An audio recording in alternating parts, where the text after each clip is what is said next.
people have now spoken, and they have not given an outright majority to any party, thereby demanding cooperation from their political leaders.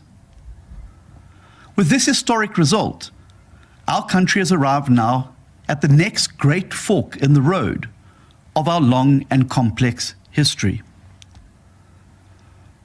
As we digest the results of the 2024 elections and their implications, I know that many of you are feeling uncertain and anxious about the future.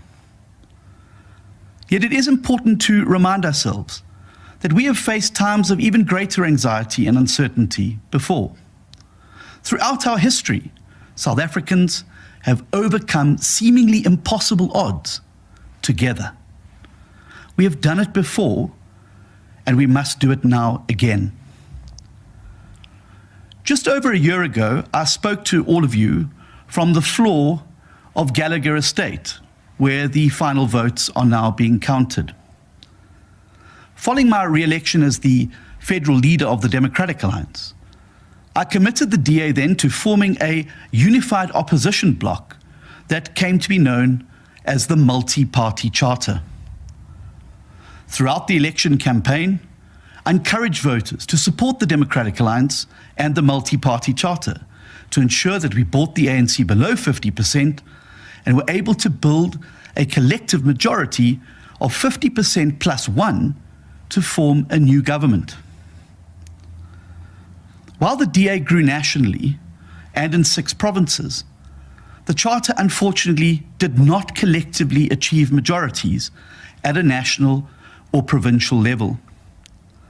Despite this fact, the Democratic Alliance is extremely grateful to our multi-party charter partners, and we remain committed to working constructively with those that are prepared to stand with us in putting the country first at a perilous time. During that same speech from the floor of the DA's Congress last year, I also indicated what the DA's position would be in a scenario where the ANC loses its majority and the MPC falls short.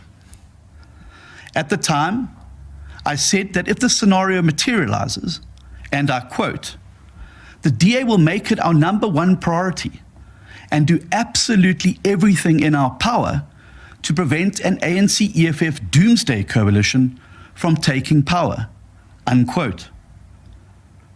In the 14 months since I spoke those words, the rise of the MK party has only added urgency now to that commitment. The reality is that the DA is the only party that foresaw this risk and spoke openly and honestly with voters about it. And so it has now come to pass. Based on current projections, a combination of the ANC, the EFF and MK have the numbers to take power nationally, as well as in KwaZulu-Natal and Gauteng. The bottom line is that collectively, they have the numbers to take power, whilst the multi-party charter does not. This is of course not the outcome that we wanted, but it is the outcome that we must now deal with. The DA will not bury our heads in the sand. We will face up to this challenge, for that is the task of leadership. All through the election, the Democratic Alliance undertook to rescue South Africa from the Doomsday Coalition. And we will now do our level best to do exactly that. We will do so not only for the people who voted for us, but for the people of South Africa as a whole.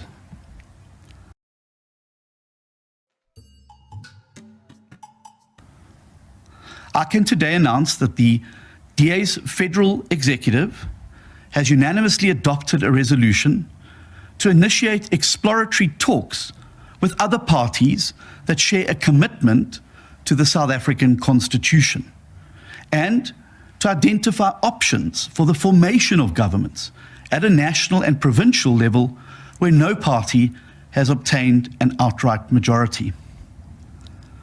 To facilitate this process, the federal executive has appointed a negotiating team composed of Ivan Meyer, Saviba Gahube, Alan Windy, Tony Leon, and Ryan Coetzee, as well as Helen Ziller.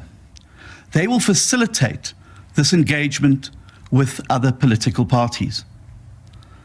The purpose of these initial talks will be to gather information of what options are available to the DA as we seek to rescue South Africa from doomsday. This talented and experienced team will report back to myself and to the federal executive, whereafter the party will decide on the way forward. I, however, want to assure South Africans and the people of South Africa that the DA will always act in the interests of people throughout this unprecedented moment in our history. In all that we do, we will be guided by the DA's fundamental commitment to uphold the Constitution and the rule of law, promoting non-racialism, effecting clean, accountable government with zero tolerance for corruption, and building a social market economy that creates jobs. Our engagements with other parties will also be rooted in the 7 apex priorities outlined in our manifesto. These include to create 2 million new jobs, to end load shedding and water shedding, to halve the rate of violent crime, abolish cadre deployment, lift 6 million people out of poverty, triple the number of grade 4 learners who can read for meaning, and ensure quality healthcare for all.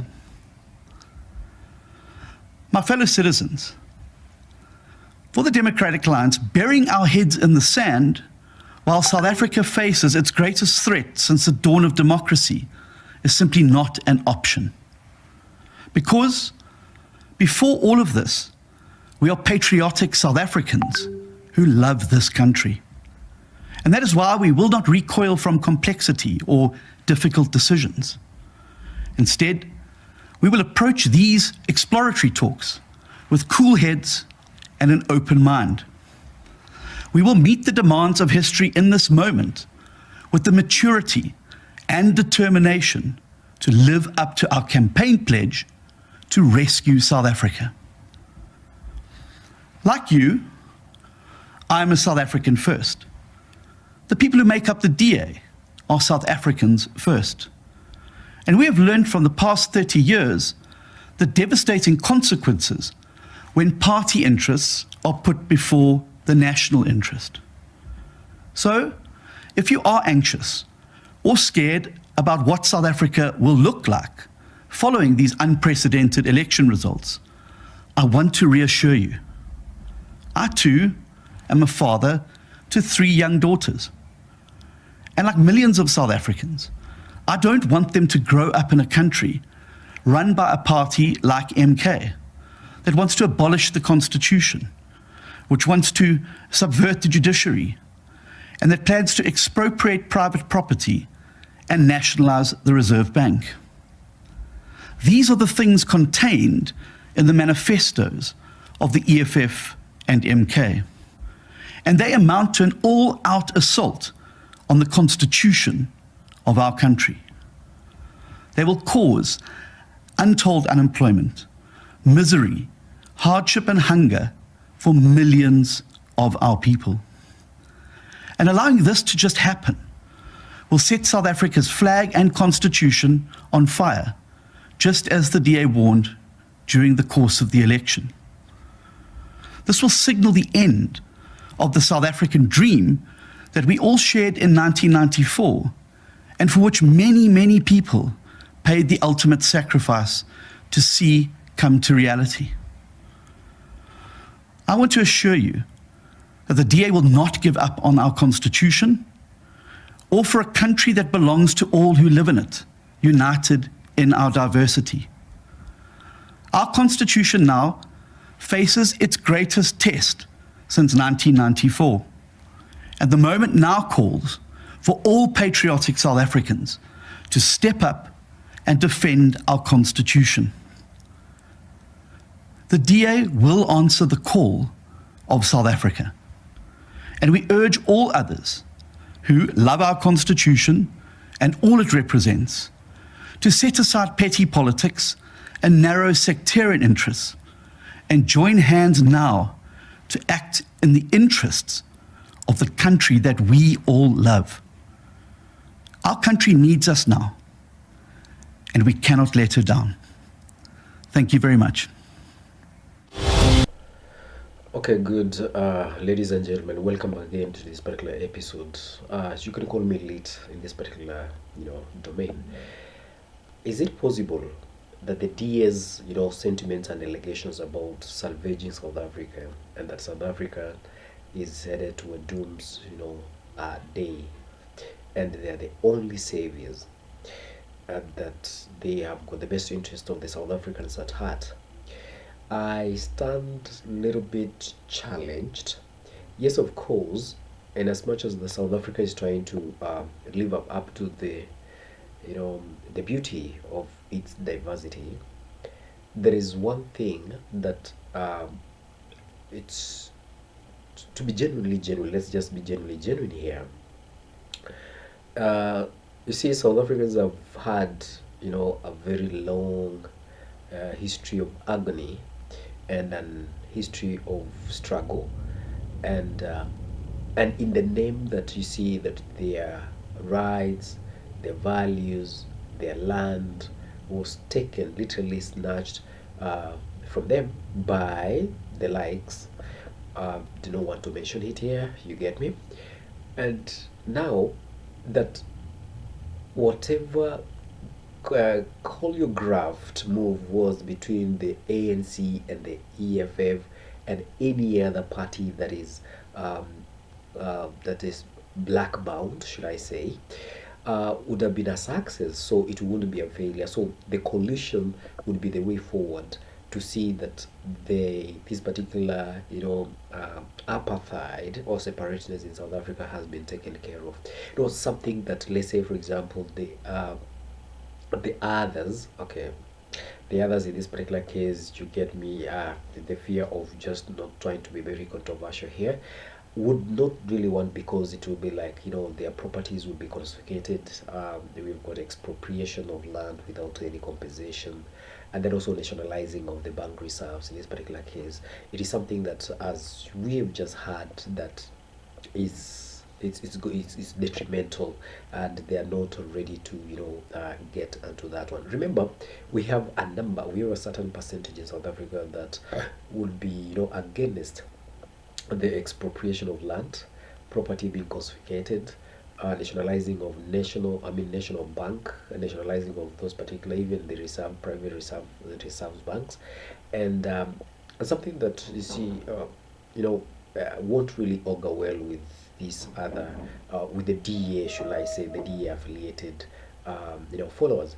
But of course, guys, as usual, that has been my opinion. I also do stand corrected. Do drop me your comments on the comment section, and as usual, try to get back to you and see what exactly you think of what this particular video and the way forward. What is the best way forward carved out for the South Africans?